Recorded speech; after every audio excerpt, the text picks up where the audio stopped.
Speed painting is a type of painting that makes you go real fast, but the faster you go, the more you are apt to make the correct decisions on value and shape. And here's where I'm doing with a neutral tint, and what I'm doing is painting within this, about as fast as I can paint with the photograph that you just saw.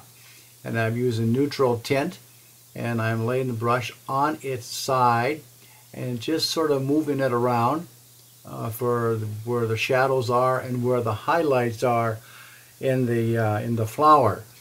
Sometimes it's just very good to use a timer. Put a timer on and then set it for 5 minutes or 8 minutes or 10, but don't go any further than that, and then start putting your values in.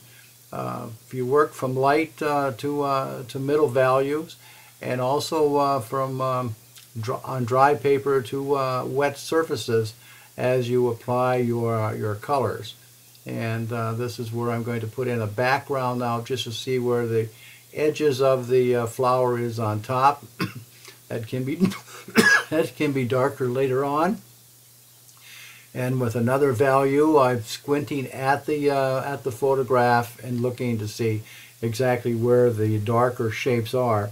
Now they're larger shapes first, and then it becomes smaller in shapes as we go through it. So right now it's basically wet into wet, and if you're doing this in color, you would put different colors within that particular value. But in this case, we're only looking for the light, middle, and dark values.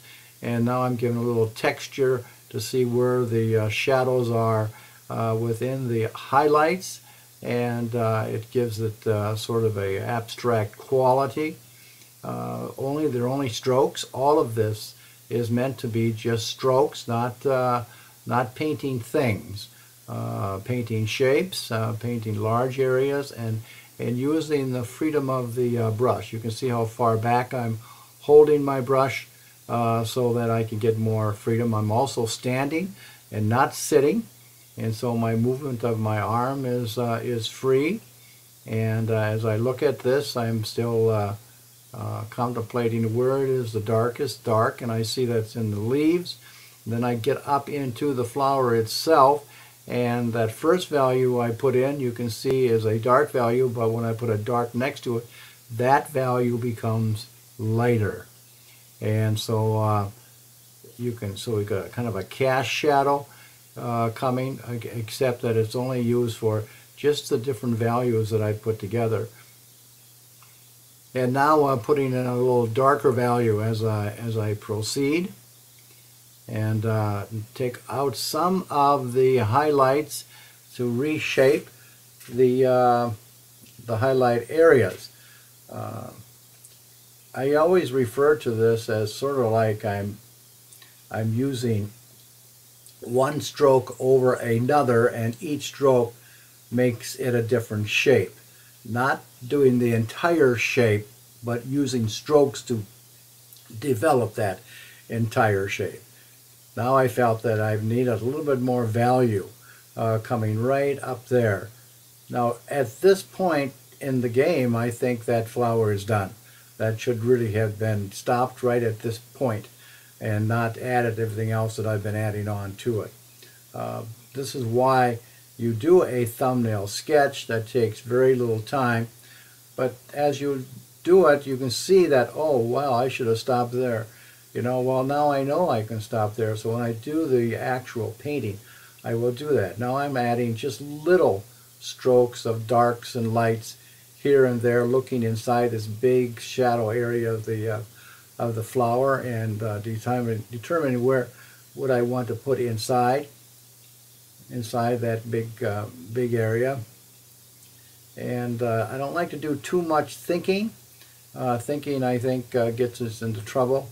So what I would like to do is just go ahead and use the time and paint quickly. Basically, I'm taking too much time right now. I should have had a shorter time, because when you have all the time in the world, then you slow down. And when you don't have all the time in the world, you really speed it up. And so I advise you to try this method, speed painting. We also call it shorthand painting, because in that particular case, we're using symbols to indicate different things, and that's what the shorthand secretary would do with taking notes for later transcription. Okay, there we go. Just a few little dabs and texture quality to it, and you can see you can build this up. I liked the other before, but it wasn't built up as much. But it all depends upon you, how far you want to carry this approach for your painting that you want to do. I've carried it just a little bit too far right now, and so I'm going to just keep going until I'm done. And getting some other darks inside the leaf as it comes up.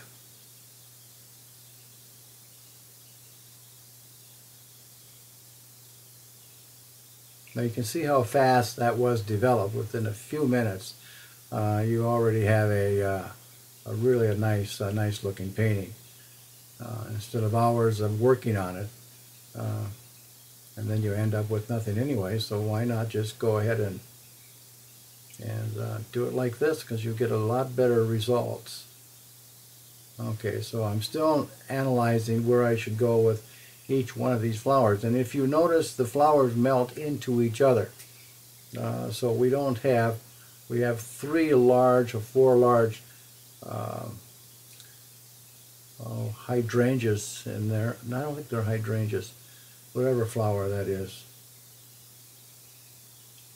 And so we're going to look for a little detail within inside of that shape there, and it only takes just a few marks to give it some interesting pattern.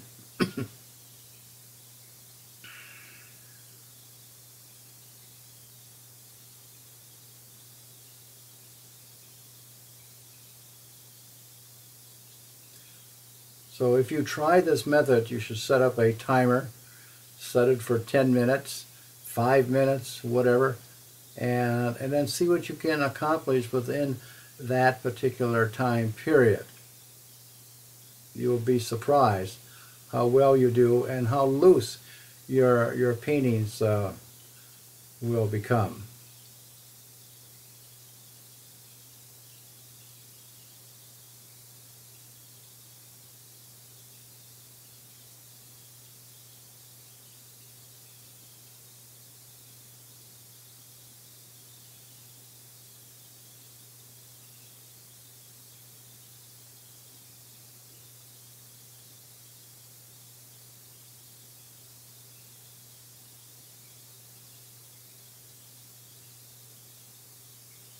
Now I'm going to put that background just a little darker on one side so it's not the same on each side, and also bringing in some of the darker values in the background that the flowers have.